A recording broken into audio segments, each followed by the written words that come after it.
And House Republicans just walking up to the podium. Let's lift up the audio.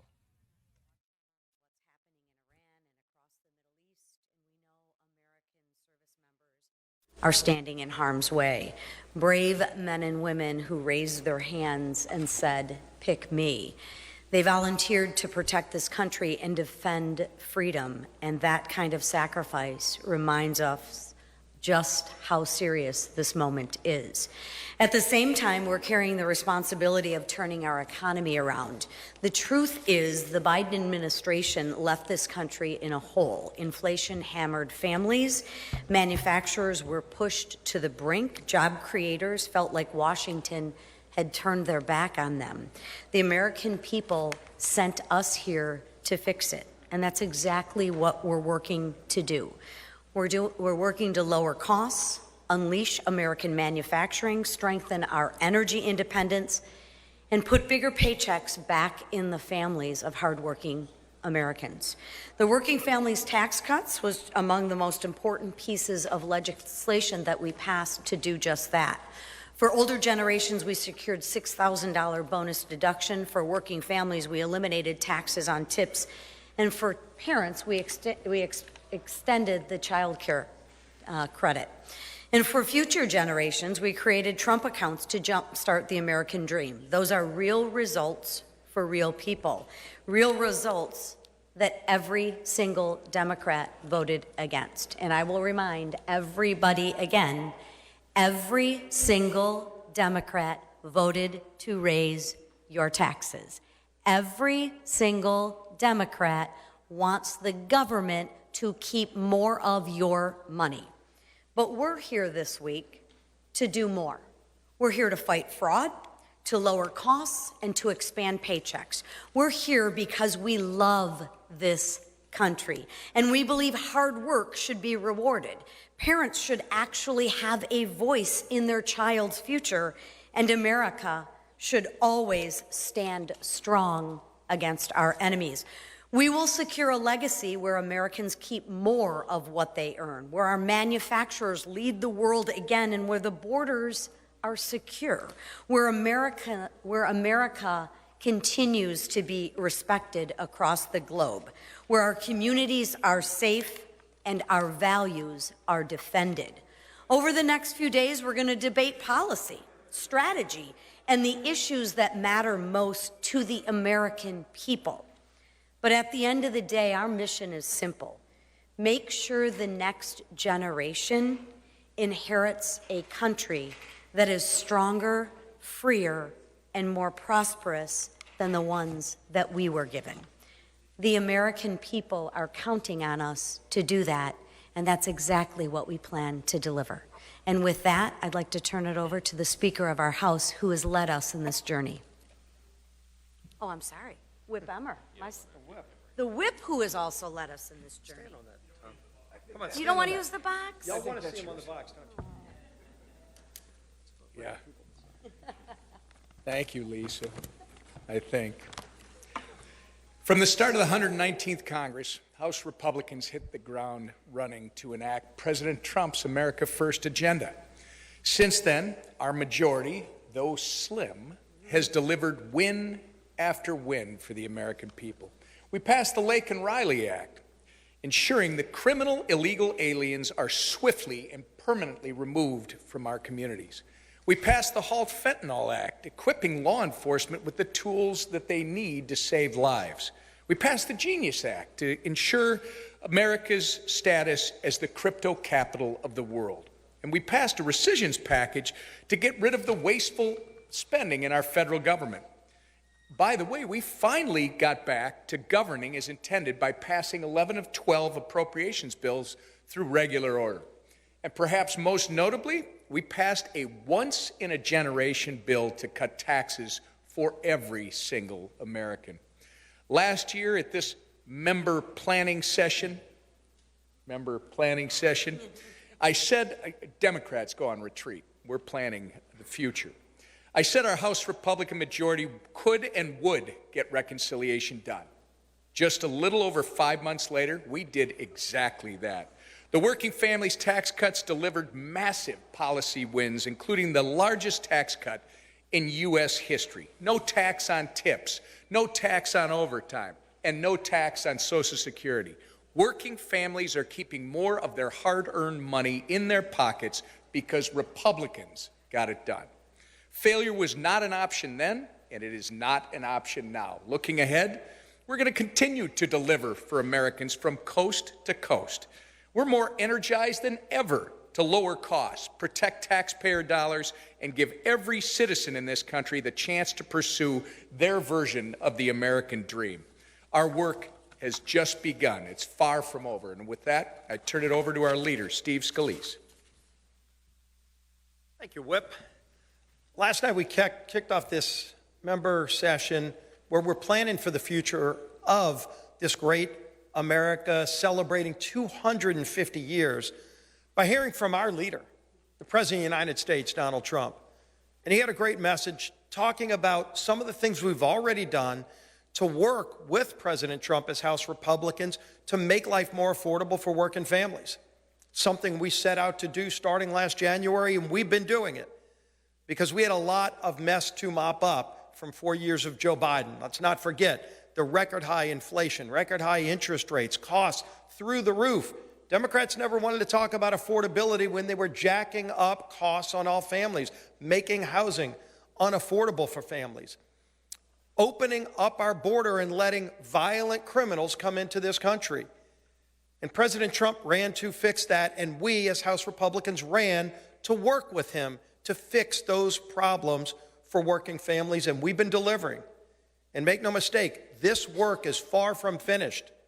We're just getting started, and we're delivering real results for families. They're finally starting to see costs start coming down, not to the level they were before Joe Biden started racking up those costs, but they're finally coming down. When people file their tax returns this year, 4 in 10 American families are getting real money back, over $1,000 back for most working families. And every Democrat voted against that money being put back in the pockets of working families. Think about this for senior citizens. Senior citizens are seeing a $6,000 tax credit, which for 85% of seniors means they're not going to pay any taxes on Social Security. It's a great benefit for senior citizens. Not millionaires and billionaires. These are seniors who work their entire lives and living on fixed income, and they're finally getting something back. And every Republican delivered on that. Every single Democrat, House and Senate voted no. And so that is the contrast that we're laying out as we're planning additional things that we're working on to fix more of the mess that Joe Biden left behind. And there's a lot of bills that are sitting over in the Senate. We're going to be sending them more bills.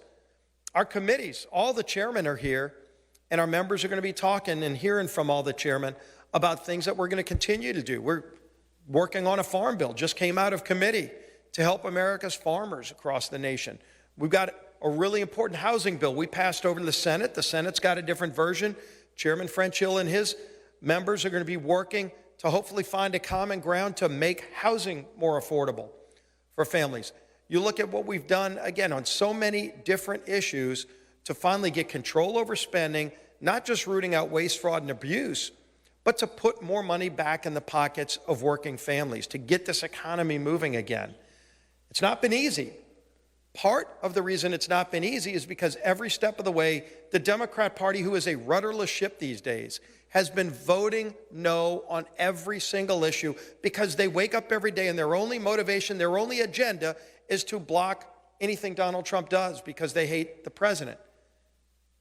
Look at what their own elected leader said. They really don't have a leader right now in the nation amongst Democrats, but their elected leader in the House basically said the Iran mission was going to end in failure. Just think about that for a second.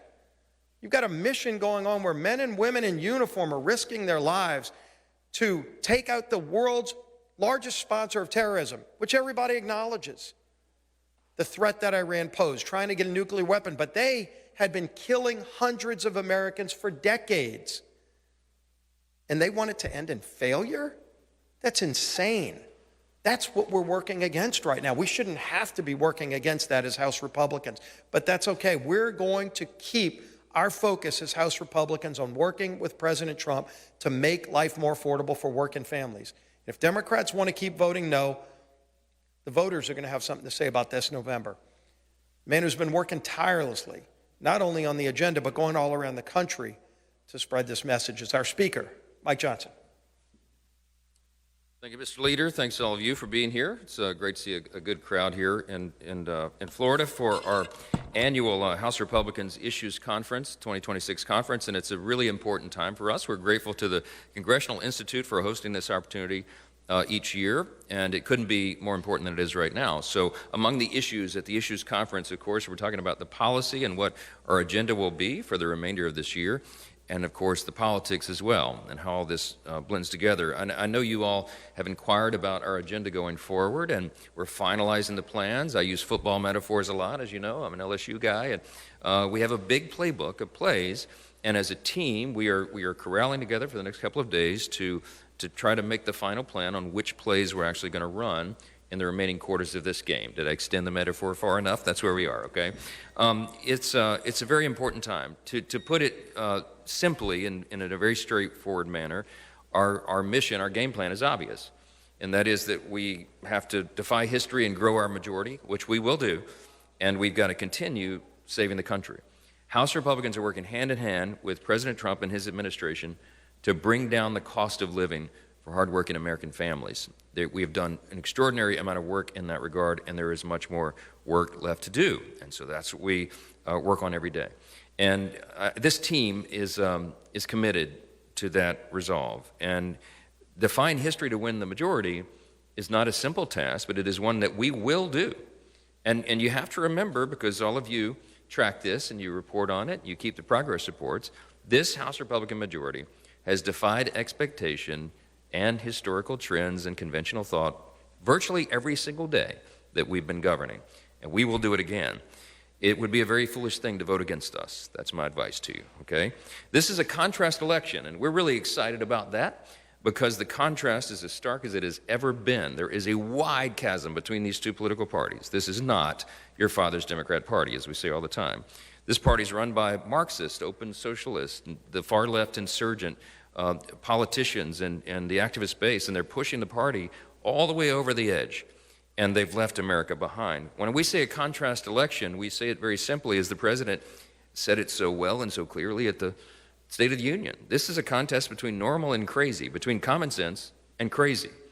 And we have lots of examples. I mean, you could go down the list to look at all the issue sets. I was just taking notes in our last session, and everything that everybody brought up in the upcoming election.